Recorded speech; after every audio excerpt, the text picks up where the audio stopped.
Captain America 4 చూసిన తర్వాత కాన్వల్యూటెడ్గా ఉన్న ఆ ప్లాట్ మీద డౌట్స్ ఉన్న వాళ్ళకి క్లారిటీ ఇవ్వడానికి ఈ వీడియో మేబీ హెల్ప్ అవ్వచ్చు. సో ఫిలిం చూడని వాళ్ళకి మాక్సిమం స్పాయిలర్ వార్నింగ్. ఫిలిం చూసిన తర్వాత ఈ వీడియోని కంటిన్యూ చేయండి, డౌట్స్ ఉంటే క్లారిఫై అవుతుంది.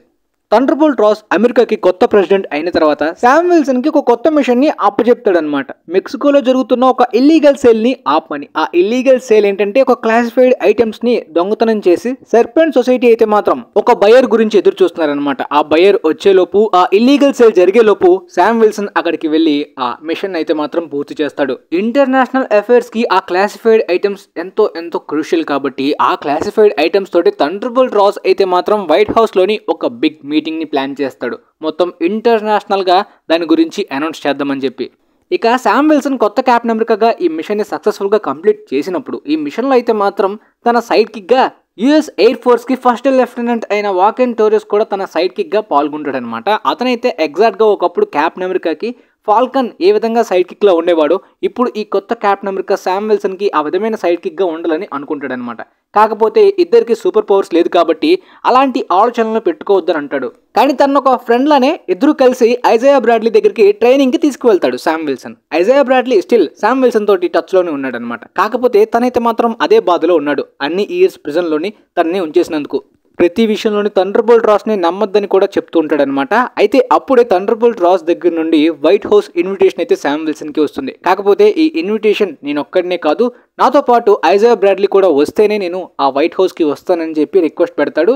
ఆ ప్రకారం వాళ్ళు యాక్సెప్ట్ చేస్తారు. మంచి సూట్ లోనే రెడీ అయ్యి వెళ్తాడు. ఒకప్పుడు సుకోవియా ఇష్యూలోని థండర్బోల్ట్ రాస్ చాలా తీవ్రంగా అవెంజర్స్ మీద ఎగ్నెస్ట్ గా బిహేవ్ చేస్తాడు. కానీ ఇప్పుడు అక్కడికి వెళ్ళిన తర్వాత శామ్ విల్సన్ నే కొత్త అవెంజర్స్ టీమ్ ని అసెంబుల్ చేయమని అడుగుతాడు. ప్రస్తుతానికి గవర్నమెంట్ కి, సొసైటీకి కొత్త అవెంజర్స్ టీం చాలా అవసరమని చెప్తాడు. ఇంటర్నేషనల్ గ్లోబల్ లీడర్స్ అందరినీ కూడా ఈ మీటింగ్ కి పిలుస్తారు. అందులో నరేంద్ర మోడీ, అదే ఇండియా లీడర్, దాంతో పాటు ఫ్రాన్స్, జపాన్, ఇలా అన్ని ఇంటర్నేషనల్ లీడర్స్ కూడా వస్తారనమాట. వాళ్ళందరికీ అడమాంటియం మెటల్ గురించి థండర్బోల్ట్ రాస్ ఎక్స్ప్లెయిన్ చేస్తారు. ఎక్స్మెన్ లో ఉన్న ఓలురిన్ ఆ అడమాంటియం మెటల్ ఇప్పుడు ఎంసీయూలోకి వచ్చిందనమాట. ఇటర్నల్స్ లో మనకు చూపించిన ఆ dead celestial planet, Indian ocean దగ్గర ఈ సెలిస్టియల్ ప్లానెట్ దగ్గర ఉన్న ఆ అడమాంటియం మెటల్ అయితే మాత్రం జాపనీస్ మైనింగ్ ఆపరేషన్స్ లో దొరికిన మొదటి శాంపిల్స్ ద్వారా కనుగొబడుతుంది అనమాట. దాన్ని అయితే మాత్రం వీళ్ళు దొంగతనం చేశారు. అదే సర్పెంట్ సొసైటీ దొంగతనం చేసి లీడర్ కి అమ్మాలని అనుకుంటారనమాట శామ్యుయల్ కి. అలా జరగకుండా శామ్ విల్సన్ ఆపి సేఫ్ గా తీసుకొచ్చి ప్రెసిడెంట్ కి ఇస్తాడు. ప్రెసిడెంట్ మళ్ళీ తిరిగి వాళ్ళకి ఇచ్చేస్తాడు. ఈ అడమాంటియం ఎగ్జాక్ట్ గా వైబ్రేనియం లాగా ఒక కంట్రీకి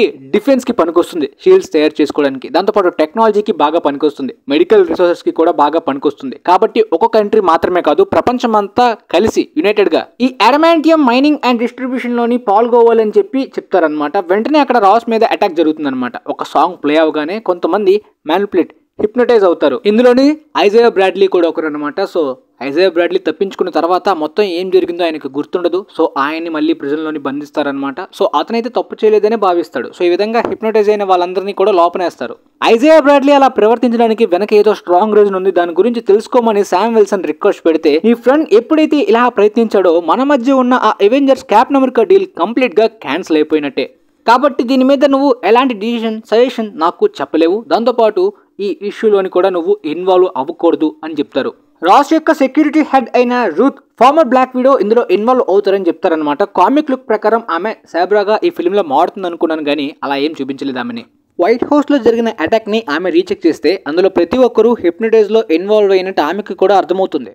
సైడ్ వెండర్ ని పట్టుకుంటే కంప్లీట్ క్లారిటీ వస్తుందని చెప్పి శామ్ విల్సన్ ఒక ట్రాప్ లాంటిది సెట్ చేసి మొత్తానికి సైడ్ వెండర్ ని అయితే పట్టుకోగలుగుతాడు. సైడ్ వెండర్ ఇంతకు ముందు ఫోన్ లో మాట్లాడుతుంది ఆ బయ్యర్ తోనే అని, ఆ బయ్యర్ లొకేషన్ ఎక్కడి నుండి మాట్లాడుతున్నాడో ట్రాప్ చేయడానికి అయితే మాత్రం వాకెన్ టోరెస్ ట్రాక్ చేస్తాడు. ఒక హిడెన్ బ్లాక్ సైట్ వెస్ట్ వర్జీనియాలోనైతే మాత్రం క్యాంప్ ఎకో 1 దగ్గర నుండి ఈ సైడ్ వెండర్ కి కాల్ వచ్చినట్టు ఆ లొకేషన్ కి వెళ్తారు. ఆ క్యాంప్ ఎకో 1 లోని థండర్బోల్ట్ రాస్ ఎప్పటి నుండో దాచిన సీక్రెట్ అయితే శామ్ విల్సన్ కి తెలిసిపోతుంది. ద ఇంక్రెడిబుల్ హల్క్ మూవీలోని అబామినేషన్ ర్యాంపేజ్ టైంలోని బ్రూస్ బ్యానర్ యొక్క గామా బ్లడ్ కి ఎక్స్పోజ్ అయిన శామ్యూల్ స్టర్న్స్ కంప్లీట్ గా తన లుక్, తన హెడ్ అయితే మాత్రం డిఫరెంట్ గా మారిపోతుంది. శామ్యూల్ స్టర్న్స్ కి ఇలా ఎక్స్పోజ్ అవడం వల్ల అడ్వాన్స్డ్ ఇంటెలిజెన్స్ కూడా పెరిగినట్టు థండర్బోల్ట్ రాస్ గ్రహిస్తారనమాట. పోతే అబామినేషన్ మొత్తం ఆ యాక్షన్ అన్నిటికీ కూడా శామ్యూల్ స్టర్న్స్ ని బ్లేమ్ చేసి ఈ ఎకో 1 దగ్గర బంధిస్తాడు. కాకపోతే నిన్ను త్వరలోనే విడిపిస్తాను, కాకపోతే నీ అడ్వాన్స్డ్ ఇంటెలిజెన్స్ ద్వారా నాకేమైనా హెల్ప్ చేస్తే, ముఖ్యంగా నేను అమెరికా ప్రెసిడెంట్ అవడానికి ఫేవర్ చేసి ప్లాన్స్ చెప్తే కంప్లీట్ గా నిన్ను వదిలేస్తా అని చెప్పి థండర్బోల్ట్ రాస్ చెప్తారు. సో రాస్ ప్రెసిడెంట్ అవడానికి రీజన్ నేను, కాకపోతే రాస్ తన మాటని నిలబెట్టుకోలేదు, నన్ను ప్రిజన్ నుండి విడిపించలేదు, కాబట్టి నేను ఈ రివెంజ్ ని ప్లాన్ చేశాను.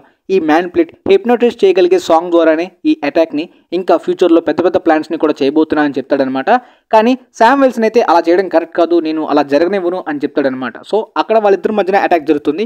ఆ ప్లేస్కి రూత్ కూడా వస్తుంది. మొత్తానికి బయటికి తప్పించుకుంటారు. కాకపోతే ఈ సీక్రెట్ ప్లేస్కి పర్మిషన్ లేకుండా వెళ్ళినందుకు శామ్ విల్సన్ని వాకిన్ టోరెస్ని అరెస్ట్ చేయడానికి పంపిస్తాడు ప్రెసిడెంట్ రాస్. రూత్ అయితే పర్మిషన్ తీసుకునే వెళ్తుంది. అలా అరెస్ట్ చేయడానికి వచ్చిన వాళ్ళందరూ కూడా సడన్ గా ఆ సాంగ్ మళ్ళీ ప్లే అవగానే హిప్నోటైజ్ అయ్యి వీళ్ళని చంపేయడానికి రెడీ అవుతారు. కాకపోతే వీళ్ళందరూ కలిసి Ruth, Sam Wilson, walk-in Torres కలిసి వాళ్ళ నుండి తప్పించుకోవడానికి ప్లాన్ చేసి ఎస్కేప్ అవుతారు.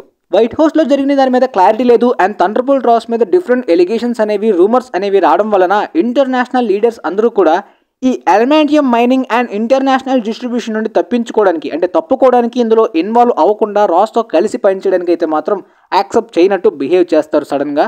అండ్ జాపనీస్ వాళ్ళు కూడా డైరెక్ట్ గా రాస్ నే బ్లేమ్ చేస్తారు. ఎందుకంటే వాళ్ళ మైనింగ్ శాంపిల్స్ ని దొంగతనం చేసింది ఈ అమెరికాకి సంబంధించిన వాళ్ళు, అది కూడా రాస్ చెప్తేనే ఈ మిషన్ లోని పాల్గొన్నారు. సో మళ్ళీ రాసే మా దగ్గర నుండి దొంగతనం చేసి మాకే మళ్ళీ తిరిగిచ్చి ఈ ఓనర్షిప్ని, ఈ అడమాంటియంని సొంతం చేసుకోవడానికి ఒక పొలిటికల్గా కన్నింగ్ ఐడియా ప్లాన్ వేశాడని చెప్పి ఓపెన్గా బ్లేమ్ చేసి అడమాంటియం ఓనర్షిప్ని దక్కించుకోవడానికి మేము ప్రయత్నిస్తున్నామని కూడా చెప్తారు. రాస్ యాక్సెప్ట్ చేయడు, ఎవరో అతన్ని ఇరికిస్తున్నట్టు క్లియర్గా అర్థమవుద్ది. సో ఈ అన్ని ఇన్సిడెంట్స్కి main reason, main revenge, main mastermind back ఉన్నది శామ్యుయల్ స్టర్న్స్ అని థండర్బోల్ట్ రాస్ కి అప్పుడు తెలుస్తుంది అనమాట.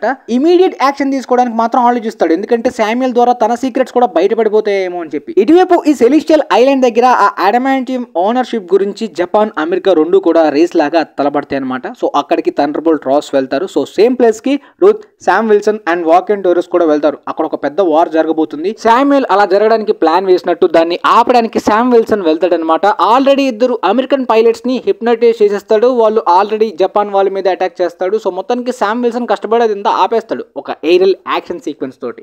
ఈ ఫైట్ లోని వాకిన్ టోరెస్ కి కొద్దిగా గాయాలు కూడా అవుతాయి. కానీ శామ్ విల్సన్ అక్కడ థండర్బోల్ట్ రాస్ తో సీక్రెట్ గా మొత్తం డీటెయిల్స్ గా డిస్కస్ చేయడానికి అయితే మాత్రం మొత్తం ఏం జరిగింది, మీ సీక్రెట్స్ మొత్తం కూడా నాకు తెలిసిపోయింది, సో కంప్లీట్ గా ఎందుకు అలా చేశారో ఇప్పుడు నాకు సమాధానం చెప్పాల్సిందే అని అడుగుతాడు అనమాట. అప్పుడు థండర్బోల్ట్ రాస్ వివరిస్తాడు, తనకి ఆ హార్ట్ ఫెయిల్యూర్ అయినట్టు తన లైఫ్ ఎక్స్పైర్ అవ్వబోతుంది. కాకపోతే తన లైఫ్ అలా ఎక్స్టెండ్ చేయడానికి కాస్త డ్యూరేషన్ వరకు అంటే ఇంకొన్ని ఇయర్స్ వరకు తను బ్రతకడానికి ఒక పిల్స్ని తయారు చేయడానికి అయితే మాత్రం శామ్యుయల్ స్టర్న్స్ని వాడుకున్నట్టు థండర్బోల్ట్ రాస్ చెప్తాడు. ఒకవేళ తనని ప్రిజన్ నుండి విడిపించినట్టయితే తనకి కావాల్సిన ఆ లైఫ్ ఎక్స్టెండెడ్ పిల్స్ అయితే మాత్రం తను చేయడం ఆపేస్తాడేమో అనే భయంతో తనని ప్రిజన్లోనే ఉంచాను. అలా ఎంత లేట్ చేసినందుకు ఉంచినందుకే తనకి కోపంతో ఇప్పుడు నా మీదనే రివెంజ్ ప్లాన్ చేసుకుంటున్నాడు అని చెప్తాడనమాట. యాక్చువల్గా తను ఇంతవరకు ప్లాన్ చేసింది పొలిటికల్ వార్ మాత్రమే కాదు, తనైతే మాత్రం రాస్ కి పంపిస్తున్న పిల్స్ లోని హై వోల్ట్ గామా రేడియేషన్ ని కూడా పంపించాడు అనమాట. దాంతో థండర్బోల్ట్ రాస్ ఎగ్జాక్ట్ గా తన లుక్ లోనే ఒక మాన్స్టర్ లాగా మారిన తర్వాత సొసైటీ తనని ఏ విధంగా లోపల పెట్టి ట్రీట్ చేస్తారో అప్పుడు కానీ శామ్యుయల్ ఇన్ని ఇయర్స్ ఎలా బాధపడేవాడో తన బాధ అర్థమవుతుంది. అప్పుడు తన రివెంజ్ మొత్తం సాటిస్ఫై అయినట్టు ఈ ప్లాన్ వేస్తాడు శామ్యుయల్. శామ్ విల్సన్ కి ఈ విషయం తెలిసే ముందు తనైతే మాత్రం హాస్పిటల్లోని వాకిన్ టోరెస్ తన ఫ్రెండ్ దగ్గరికి వెళ్తాడు. ఆ ప్లేస్కి అయితే బక్కీ బార్న్స్ కూడా వస్తాడనమాట. స్టీవ్ రోజర్స్ నీకు ఈ షీల్డ్ ఇచ్చింది, నీకు ఏ సూపర్ పవర్స్ లేకపోయినా నువ్వులానే పోరాడడానికి ఇష్టపడతావు కాబట్టి నువ్వు ఆ షీల్డ్కి అర్హత ఉన్నవాడు అని చెప్పి అతను ఫీల్ అయ్యాడు. కాబట్టి ఇలాంటి ప్రమాదాలు వస్తూ ఉంటాయి కానీ నీ మిషన్ని ఆపుకో అని చెప్పి ఒక స్మాల్ మోటివేషన్ డైలాగ్ చెప్పి నాకు ఒక పని ఉంది, ఫండ్ రైజర్స్ అండ్ ఫ్లైట్ కి టైం అవుతుందని వెళ్ళిపోతాడు. ఆ దారిలోనే శామ్యుయల్ స్టర్న్స్ ని మీట్ అవుతాడు. అప్పుడు తన ప్లాన్ గురించి చెప్పేస్తాడు, థండర్బోల్ట్ రాస్ లో ఉన్న ఆ రెడ్ మాన్స్టర్ గురించి. సో అప్పుడు శామ్యుయల్ స్టర్న్స్ కూడా అక్కడ మొత్తం దొరికిపోతాడు, అరెస్ట్ అయిపోతాడు అనమాట. సో వెంటనే రాస్ ని ఆపడానికి ఆ ప్రెస్ మీట్ దగ్గరికి వెళ్తాడు శామ్ విల్సన్. కానీ అప్పటికే కంట్రోల్ ని కంప్లీట్ గా తప్పిపోయిన థండర్బోల్ట్ రాస్ రెడ్ హల్క్ గా మారిపోతాడు. సో వీళ్ళిద్దరి మధ్యన ఒక పెద్ద ఫైట్ జరుగుతుంది. వైట్ హౌస్ ఆల్మోస్ట్ సగం డిస్ట్రాయ్ అయిపోతుంది. శామ్ విల్సన్ సూట్ లోని కొద్దిగా అప్గ్రేడ్ జరుగుతుంది. వైబ్రేనియం యొక్క ఎక్స్ట్రా పవర్స్ కూడా ఉంటాయి షీల్డ్ లాగా. దాంతో కలిసి మొత్తానికి కష్టపడి ఫైట్ చేయగలుగుతాడు. దాంతోపాటు తన కడుపు దగ్గర, రెడ్ హల్క్ కడుపు దగ్గర మొత్తం తన రెక్కలతోటి కోసేయగలుగుతాడు. ఒక రెక్క విరిగిపోయినప్పటికీ మొత్తానికి రెడ్ హల్క్ అయితే డ్యామేజ్ చేయడానికి గట్టిగా ప్రయత్నించి వాషింగ్టన్ డీసీలోని తన కూతుర్ని ఈ చెర్రీ బ్లాసమ్ ట్రీస్ దగ్గరికి ప్రతిసారి తీసుకువస్తాడు కాబట్టి కూల్ చేయడానికి ఈ ప్లేస్ కి తీసుకువస్తాడనమాట. సో అంత పెద్ద ఫైట్ చేసి మొత్తం తన కడుపు దగ్గర చీరేసి కింద పడిపోయేలాగా నాకౌట్ చేసేలాగా ప్రయత్నించినప్పటికీ కూడా థండర్బోల్ట్ రాస్ మళ్ళీ రెడ్ హల్క్ గానే నిలుస్తాడు. కాకపోతే 4 మంచి మాటలు చెప్పగానే మళ్ళీ నార్మల్గా అయిపోతాడు అనమాట. కానీ తనకు తానుగానే స్వయంగా ప్రెసిడెంట్ పదవికి రాజీనామా చేసేస్తాడనమాట. చేసేసి రాఫ్ట్లో తనని తాను అంటే బంధించుకునే విధంగా ఈ రెడ్ హల్క్ ఎప్పుడు బయటకు వస్తాడో ప్రమాదం జరగచ్చు అని చెప్పి థండర్బోల్ట్ రాస్ సేఫ్టీగా ఆ ప్లేస్లో ఉంటాడనమాట. ఆ ప్లేస్కి తన కూతురు కూడా వస్తుంది మీట్ అవ్వడానికి. పోతే మళ్ళీ ఆ అవెంజర్స్ టీమ్ ని కలపడం అనే ప్లాన్ అయితే స్టార్ట్ అవుతుందన్నమాట. దాంతో వాకిన్ టోరెస్ ని కూడా అవెంజర్స్ టీమ్ లో జాయిన్ చేసుకుంటున్నట్టు Sam Wilson new Captain America చెప్తాడనమాట.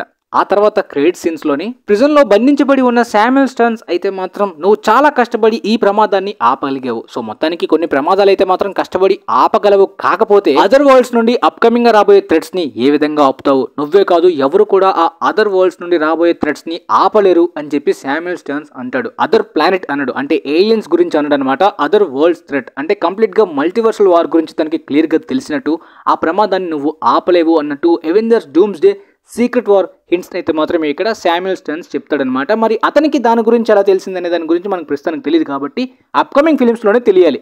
మల్టీవర్స్కి శామ్యుల్ స్టర్న్స్కి ఉన్న కనెక్షన్ ఏంటి, తనకి అంత క్లారిటీగా అప్కమింగ్గా 2 ఎర్త్స్ కొలైడ్ అవ్వబోతున్నాయి అని చెప్పి, అందులోని ఆ అదర్ వరల్డ్స్ నుండి రాబోయే థ్రెట్ ఎక్స్మెన్ టీమ్ అవెంజర్స్ తలపడబోతున్నారని చెప్పి అతనికి ఎలా తెలిసిందనేది తర్వాత మనం తెలుసుకోవాలి.